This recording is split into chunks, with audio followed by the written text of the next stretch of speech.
করে যে নিজের মতন করে থাকবো, কিন্তু কোনো মতে হয় না। না না অনেক রকম সমস্যা ওরও রয়েছে, ওকেও নিয়ে আসিস। আচ্ছা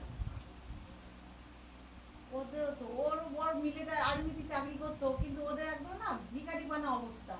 হ্যাঁ বাবা কিসের জন্য কিছু জিনিস ও তো ধারণ করেছে। ওর বরের বরের দুটো পাথর আছে হাতে আংটি। হ্যাঁ হ্যাঁ হ্যাঁ হ্যাঁ তাহলে ওদের ওই রকম দুর্দশা কেন? ওদেরও দুর্দশার কারণ রয়েছে বেটা, ওদেরও তান্ত্রিক ক্রিয়া করা রয়েছে। তান্ত্রিক ক্রিয়া করে ওদেরকে একদম শেষ করে দেওয়া হয়েছে, তার জন্য ওদের আর্থিক অবস্থা খুবই খারাপ চলছে। হ্যাঁ কতদিন আগে থেকে এগুলো করা?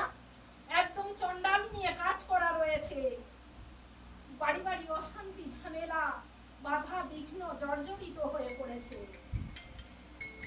এটা কতদিন আগে থেকে করা বাবা? হয়েছে রে বেটি, হ্যালো, বেশ কয়েকদিন আগে থেকে হয়েছে। হ্যাঁ কে শুরু হয়েছে তো মধ্যিখান থেকে খুব ঝামেলা। নাম ধরে লেখে যজ্ঞের মধ্যে আহুতি দেওয়া হয়েছে এবং অমাবস্যায় কাজ হয়েছে। চন্ডালকে মদ মাতাল করে কাজগুলো করা হয়েছে, তার ফলে ওদের ভালো সব কাজ চলে গেছে। হ্যাঁ হ্যাঁ কোনো চাকরি মিলিটারি না তো আর্মিতে তো আসলেই তো চাকরি হয়, ওর কোনো চাকরি নেই 3 বছর, কোনো রকমে মানে পেনশনের টাকায় কোনো রকমে দিন যাপন করছে। আর কদিন আগে একটা কোম্পানিতেই চাকরি, মানে ভিখারি দশা যাকে বলে। হ্যাঁ কি দুর্দশা। হ্যাঁ যেদিকে তাকাচ্ছে সেদিকে অন্য রকম হয়ে যাচ্ছে। হ্যাঁ হ্যাঁ তাহলে ওকে আনলে তাহলে ওকে ওইসব ওরা যে জিনিসগুলো রয়েছে এগুলো কাটাতে হবে, কাটালে দেখবি শান্তি, যে মানসিক চাপ যে রয়েছে, অশান্তি যে ভুগছে, বাধাবিঘ্ন যেগুলো রয়েছে, হ্যাঁ, ওগুলো আস্তে আস্তে সব চলে যাবে। ওর পরের কি সরকারি চাকরি আর হবে বাবা? যোগাযোগ করেই যাচ্ছে, ইন্টারভিউ দিয়েছে, কিন্তু কোনো মতে বাধার কারণে এগোতে পারছে না। আবার যোগাযোগের সৃষ্টি, এখান থেকে যা জিনিস বোকাগাল চিন্তা করে ও আবার যোগাযোগ হবে। আচ্ছা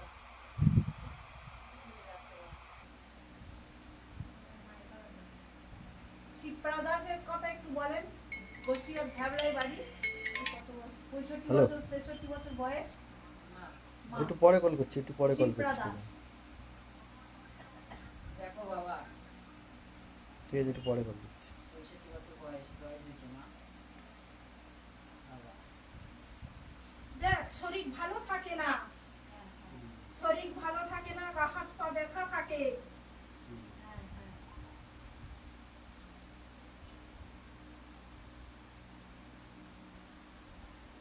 অন্য কোথাও নিয়ে গেছিলিস বেটি?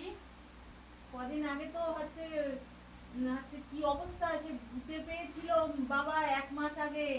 হ্যাঁ অন্য কোথাও সেটা বলছি। নিয়ে গিয়ে ওকে তাবিজ ধারণ করিয়েছে। হ্যাঁ হ্যাঁ হ্যাঁ এখন হ্যাঁ হ্যাঁ আগে থেকে আর এখন কোনো চাপা নেই। আছে। হ্যাঁ হ্যাঁ হ্যাঁ হ্যাঁ বাবা একদম তো বিছনা সজ্জা হয়ে গেছিল। হ্যাঁ রে বেটি, একদম বিষ্ণে সহ্য হয়ে গেছিল, হ্যাঁ। একদম অবস্থা অন্যরকম ছিল, হাওয়া বাতাসের কারণে এই জিনিসটা হয়েছিল। হ্যাঁ হ্যাঁ হ্যাঁ হ্যাঁ হ্যাঁ আচ্ছা। ডাক্তারও দেখিয়েছিস হ্যাঁ। এবং তান্ত্রিক ক্রিয়াও করেছিস। তুই বাবার জল নিয়ে যাবি আর তাবিজ ধারণ করে দিবি, মাথার ওষুধ তো মাথা ঘুরিতে, গায়ে এনার্জি থাকে না, হ্যাঁ। শরীর অসুস্থ, খাওয়া দাওয়া ঠিক করতে পারে না, ঠিক হয়ে যাবে। আচ্ছা বাবা।